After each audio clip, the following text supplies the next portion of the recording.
In the interest of time, as it's uploaded, my talk is on aspiration thrombectomy, and specifically on continuous dual aspiration.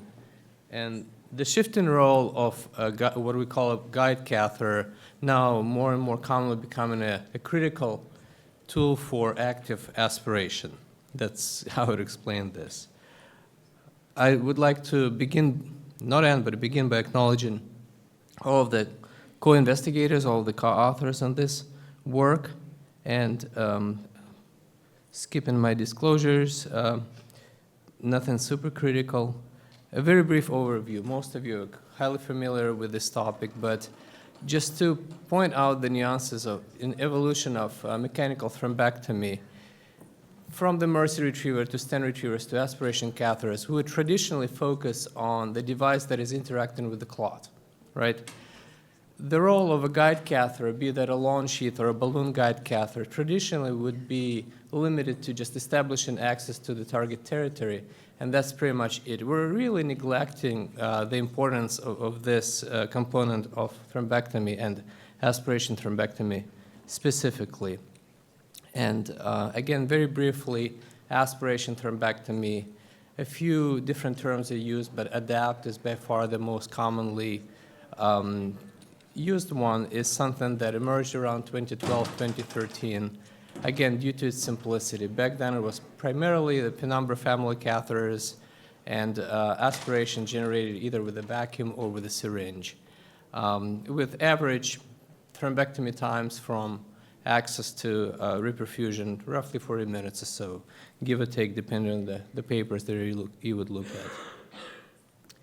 Now, pay a little more attention to where the balloon, where the guide catheter traditionally would be placed, is that in the past, it was primarily, given limitations of technology, be placed in the cervical carotid artery, and either high or low, depending on the tortuosity and the guide catheter or balloon guide catheter used. Not a ton of research, but there's a couple of publications, and what we can agree on, I would argue, is that placement of a guide catheter with the way we perform thrombectomies these days is highly variable. And what these publications point out is that depending on what system you use, what brand, and what combination of tools you're using, we see operators placing it rather low in the cervical segment, or operators that try to place guides much higher intracranial. And within that category, there's certainly variation how high. Are you taking it to, a distal petrous segment, cavernous segment, or even further up? We presented the imperative trial here at SVIN last year very briefly. Just to remind you, this was a trial that was designed to test safety and efficacy of the Zoom aspiration system. A holistic trial, some refer to that as a holistic trial. What it means is that the operators had a lot of freedom to pick and choose their best thrombectomy approach with this system.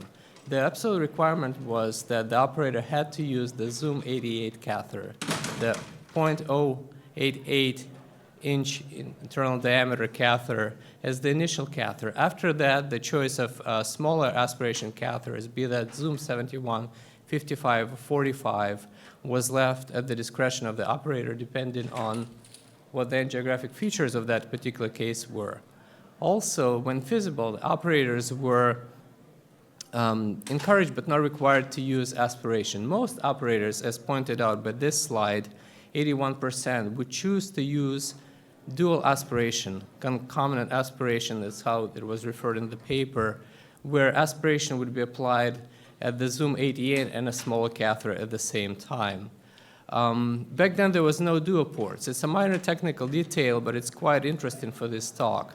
If you're not familiar with it, it's a little plastic basket with a sort of a transparent window that allows you to visualize the clot if it's captured actively during aspiration thrombectomy. And highlighted here on the right side is, this is the current tool that is available with imperative, is that there is an aspiration pump with imperative care and two parallel aspiration ports with two chambers. One is connected to the I'll call it the guide catheter, and the other one is connected to the smaller aspiration catheter. What it allows you to do is that if you were to aspirate through the guide, it essentially eliminates the need to use a syringe. And we'll talk about it in a little bit more details, but this is something that when I started using the NGS suite, I became a very early adopter simply because I like the ease of this. For me, it was very comfortable to connect the guide catheter to continuous aspiration and forget about it. I didn't have to worry about using the large syringe, constantly pumping it, making sure that negative pressure is maintained.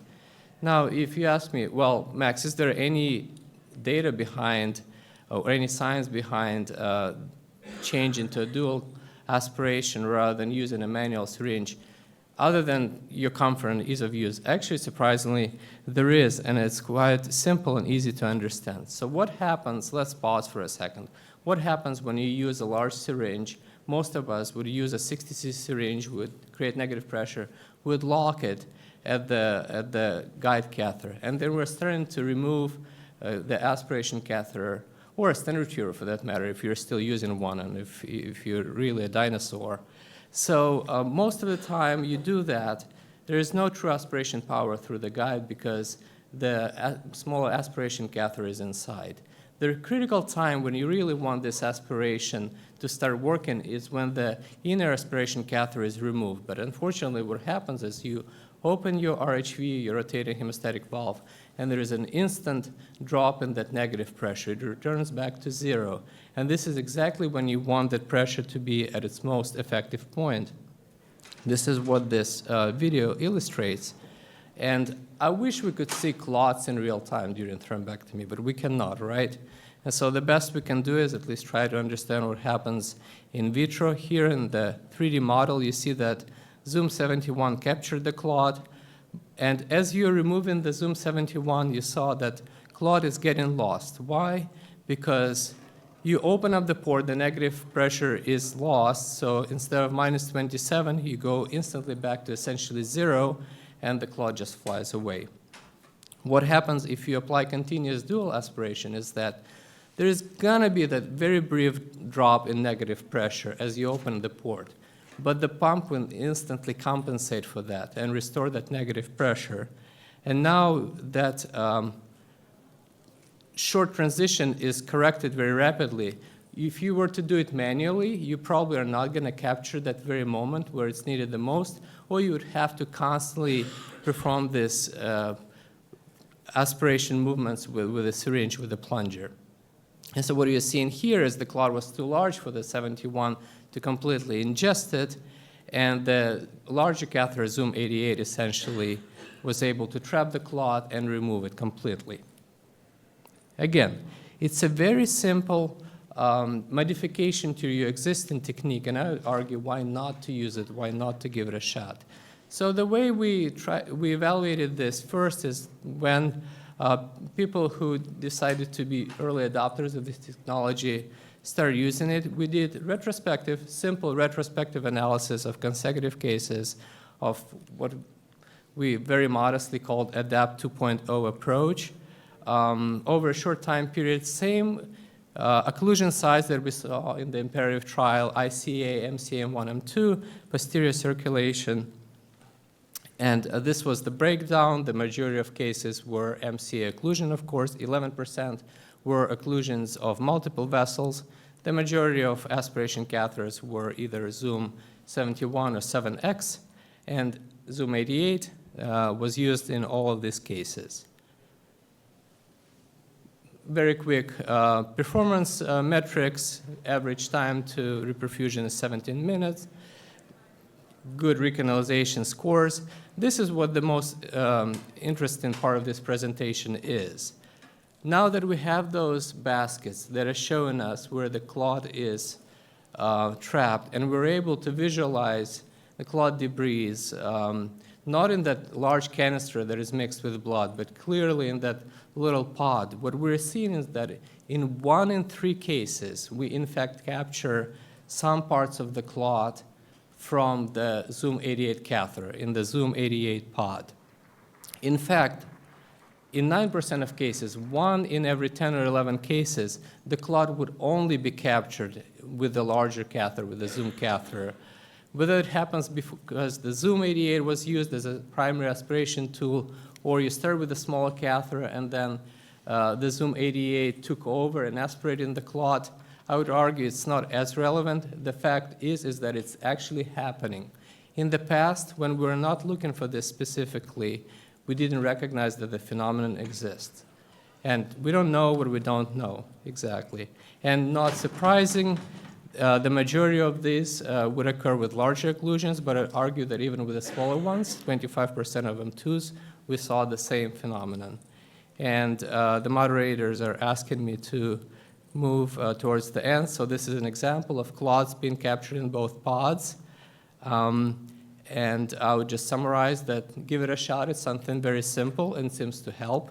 We'll validate it further. We're going to do a prospective trial with the help of imperative care and try to provide more solid data. But I welcome you to give it a shot and let us know how it works. Thank you.